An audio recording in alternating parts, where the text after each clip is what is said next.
सर्वप्रथम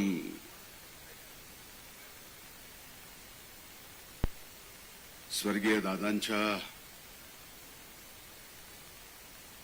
स्मृतीस नतमस्तक होतो. त्यांना भावपूर्ण आदरांजली व्यक्त करतो.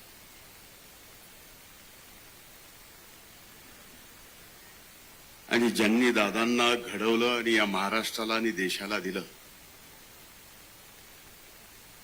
त्या इथं उपस्थित सर्व बारामतीकर बंधू भगिनींनाही मी विनम्र वंदन करतो. बारामती विधानसभेची पोटनिवडणूक लागावी, त्या पोटनिवडणुकीत आदरणीय वहिनींनी महायुतीचे उमेदवार म्हणून उभं राहावं, अर्ज भरण्यासाठी दादा नसताना आम्ही सर्वांनी यावं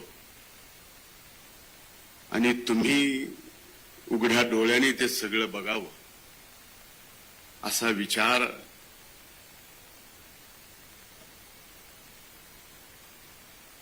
जीवनात कधी येणं नाही, स्वप्नातही येणं नाही.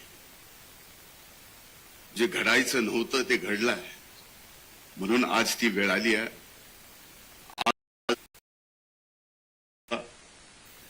या पोटनिवडणुकीत आपण उमेदवारी अर्ज दाखल करतोय.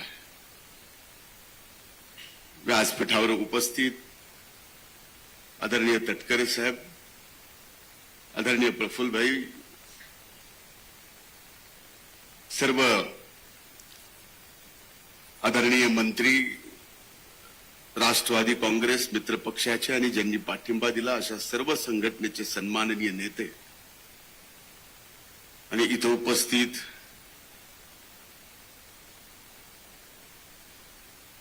बारामतीतील मतदार बंधू भगिनींनो आणि दादांच्या जिवलग सहकारी बंधू भगिनींनो,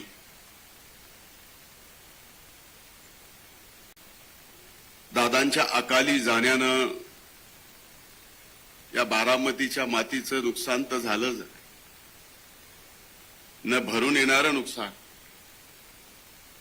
पण ते फक्त बारामतीच्या मातीचं नाही तर महाराष्ट्राच्या मातीचं नुकसान एवढं भयंकर झालंय की ते सुद्धा भरून येणं नाही. आपल्यापैकी इथं प्रत्येकाचं, व्यासपीठावर असणाऱ्या प्रत्येकाचं आणि दादांचं एवढं नातं होतं की इथं उपस्थित असणारा आणि महाराष्ट्रात आज हे पाहणारा प्रत्येकाला वाटलं की आपला आधार आता पूर्णपणाने गेला. आणि खरंच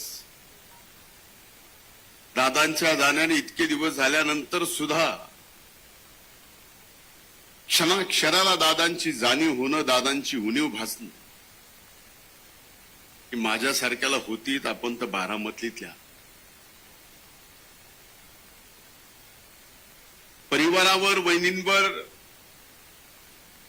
पार्थवर, जयवर यांच्यावर काय ओढावलंय हे एकीकडं, आणि दुसरीकडे ह्या पोटनिवडणुकीला सामोरं जावं लागतंय. तर खऱ्या अर्थानं माझ्या अगोदर अनेक जणांनी म्हणले की ही निवडणूक सर्वच पक्षांनी आदरणीय वहिनी साहेबांना बिनविरोध निवडून द्यावं, आणि हीच खऱ्या अर्थानं या देशातील, या महाराष्ट्रातील प्रथा, परंपरा आहे की अशा पद्धतीनं एका कर्तृत्वान नेत्याचं अकाली निधन झालं त्या वेळेस सर्व पक्ष एकत्र येऊन त्या कुटुंबातल्या व्यक्तीला बिनविरोध निवडून दिलेलं अनेक उदाहरणं आहे. मी खरं तर वहिनी साहेबांचे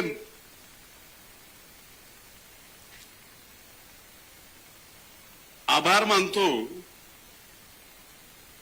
की दादा गेल्यानंतर कसं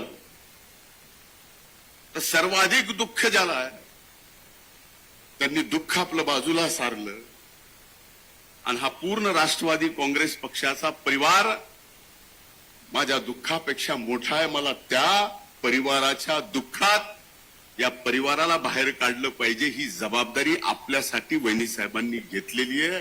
आता ती जबाबदारी खऱ्या अर्थानं आपल्यावर आहे. आपण दादांवर किती प्रेम केलं, किती प्रेम आहे, आपण शेवटच्या श्वासापर्यंत राहील. पण अशा कठीण प्रसंगामध्ये ज्यावेळेस आपलं दुःख सारून वहिनी साहेब आपल्यासाठी आपल्या पाठीमागं त्या दुःखात उभ्या राहतात, हे फार क्वचितच जमत. आज वहिनी साहेब महाराष्ट्राच्या उपमुख्यमंत्री आहेत.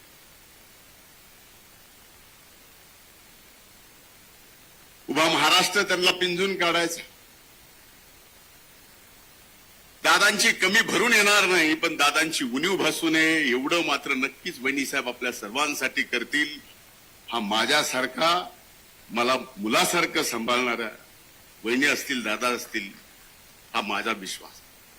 आम्ही कोण, आमची काय ओळख, कुठल्या परिस्थितीत दादांनी आम्हाला जवळ घेतलं, त्यावेळेस जनमानसामध्ये आमच्याबद्दल काय चालत. सर्वात तरुण वयाचा वरिष्ठ सभागृहाचा विरोधी पक्ष नेते पदाची माझ्यासारख्याला जबाबदारी द्यावी. अनेक मान्यवर वरिष्ठ नेते ते पद भूषविण्यामध्ये चांगले लायक असताना ती जबाबदारी दिली.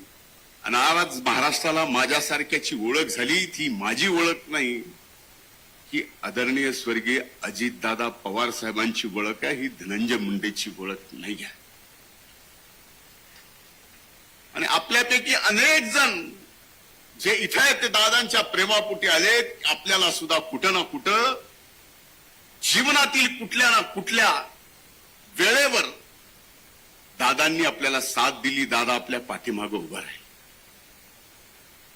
आज ती साथ, तेच पाठीराखे म्हणून आपल्या सर्वांना वहिनी साहेबांच्या पाठीमागे या निवडणुकीत उभं राहायचं. मला अनेक प्रसंग मला आठवतात, पण आज बोलणं ते उचित नाही. बारामतीमध्ये आल्यानंतर नाही तर महाराष्ट्रात कुठंही पक्षाचा असो, पक्षाविरहित असो, दादा नाही तर दादांच्या फक्त स्वर्गीय दादा खाली लिहिलेल्या फोटोच्या समोर उभं राहून भाषण करावं लागतं. हेच फार मोठं दुःख माझ्यासारखं. आपल्यालाही असं प्रत्येकाच्या भावना ह्या आहेत. यातून बाहेर पडावं लागेल हे खरं आहे. स्वतःला मन सांगतंय की यातून बाहेर पडून सगळ्यांची सेवा आपल्याला करायची, हीच दादांनी शिकवण दिली आहे. त्या शिकवणीला आम्ही कमी पडणार नाहीत. पण आपण सगळेजण यातून प्रयत्न करतोय. आजही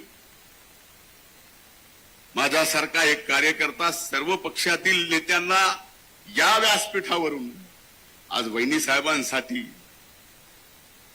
आपण सर्वांनी वहिनी साहेबांना बिनविरोध निवडून द्यावं, ही कळकळीची आणि विनम्रतेची विनंती सर्वच पक्षाला या ठिकाणी करतो. अनेक मान्यवरांनी ती केली आहे आणि मला खात्री आहे की महाराष्ट्राची ती परंपरा अशा अतिप्रसंगातून निर्माण झालेली, त्यात या परंपरेला कधीही तेढ जाणार नाही. आणि आपल्या वहिनी साहेब बिनविरोध येतील, मतदान करायची आपल्यावर वेळ येणार नाही. हीच प्रार्थना प्रभू वैद्यनाथाच्या चरणी या ठिकाणी करतो. पुन्हा एकदा दादांच्या चरणी नतमस्तक होतो. खूप खूप धन्यवाद. जय हिंद, जय महाराष्ट्र, जय राष्ट्र. धन्यवाद भाऊ. ही निवडणूक आनंदाची नाही तर ही निवडणूक जबाबदारीची आहे आणि हे शिवधनुष्य आदरणीय वहिनींनी पेललेलं आहे आपल्या सगळ्यांच्या विश्वासावर. आणि आपण सगळेजण नक्कीच आदरणीय दादांवर जितकं प्रेम दिलं तितकं प्रेम आदरणीय वहिनींना देणार आहोत.